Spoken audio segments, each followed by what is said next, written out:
नमस्कार साथीहरू, हजुरहरूलाई मेरो च्यानलमा स्वागत छ। आज हामी चर्चा गर्दैछौँ नेपाली साहित्यको एक अत्यन्त चर्चित र मनोवैज्ञानिक गहिराई बोकेको उपन्यास पल्लो घरको झ्याल। यो उपन्यासको रचनाकार हुन् गोविन्द बहादुर मल्ल, जसलाई साहित्यिक नाम गोठाले भनेर पनि चिनिन्छ। नेपाली साहित्यका अत्यन्त महत्त्वपूर्ण कथाकार, उपन्यासकार तथा नाटककार हुन्। पल्लो घरको झ्याल मात्र एउटा प्रेम कथा होइन, यो कथा हो मन र समाज बीचको सङ्घर्षको, यो कथा हो कर्तव्य र चाहना बीचको द्वन्द्वको, यो कथा हो एक विवाहित महिलाको मनमा जन्मिएको त्यस्तो भावनाको जसलाई समाजले स्वीकार गर्दैन तर मनले बिर्सन पनि सक्दैन। कथाकी मुख्य पात्र हुन् मिश्री।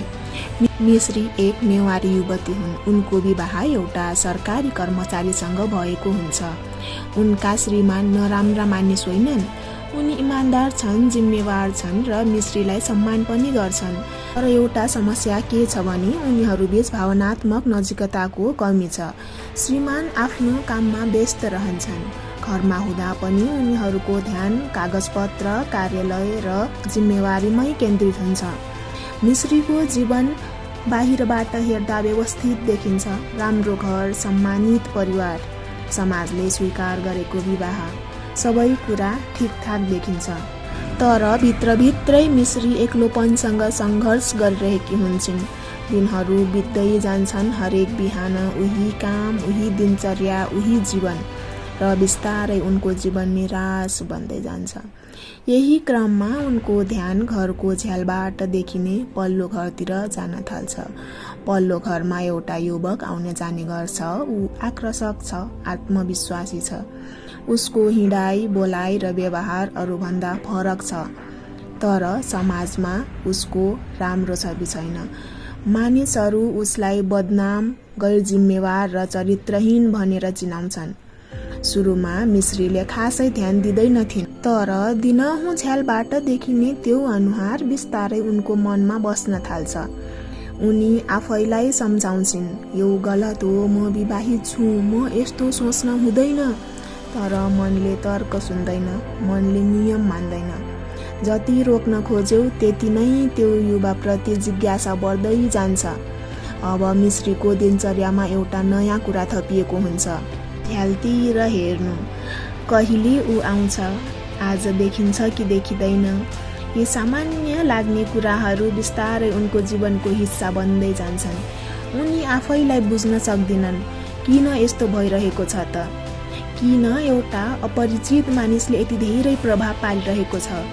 कथाको यही भाग सबैभन्दा रोचक छ, किनकि यहाँ लेखकले प्रेमभन्दा बढी मानव मनको जटिलतालाई देखाएका छन्। मिश्री वास्तवमा त्यो युवकसँग प्रेममा परेकी हुन् कि होइनन्, वा उनी आफ्नो एक्लोपनबाट भाग्न खोजिरहेकी हुन्, वा उनी आफ्नो जीवनमा हराएको कुनै कुरा खोजिरहेकी हुन्। यिनै प्रश्नहरूले कथालाई गहिरो बनाउँछन्। समय बित्दै जान्छ, मिश्रीको मनमा भावनाहरू अझ बलियो बन्दै जान्छन्। उनको ध्यान घरका कामभन्दा बढी झ्यालतिर केन्द्रित हुन थाल्छ।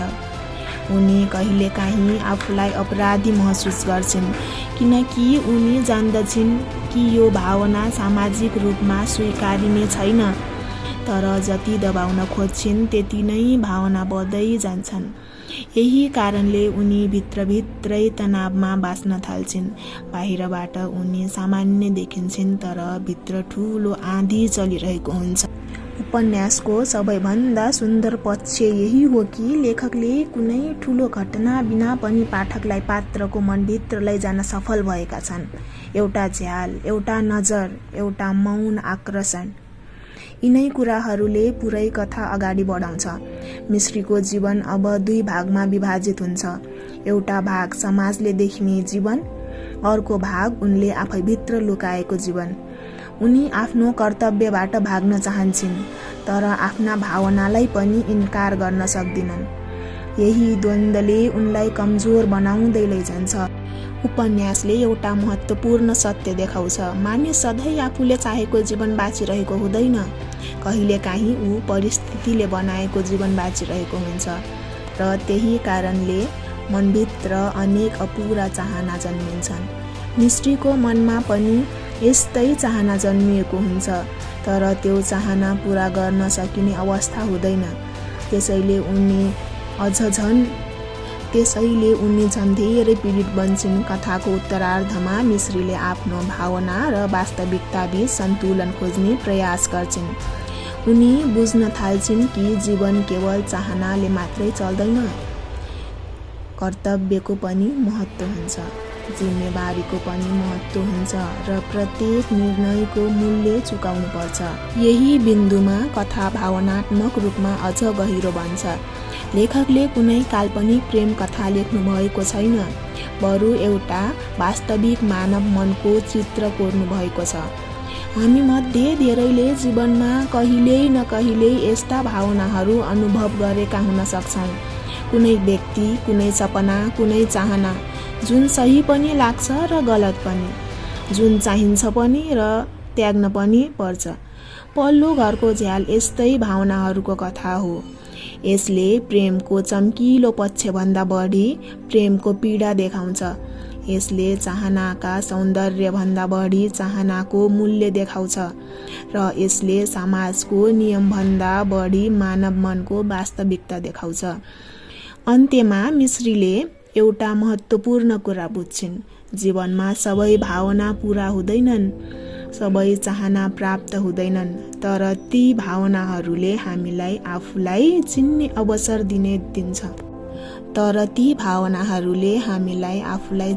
अवसर भन्ने दिन्छन्। यही नै यस उपन्यासको मुख्य सन्देश हो।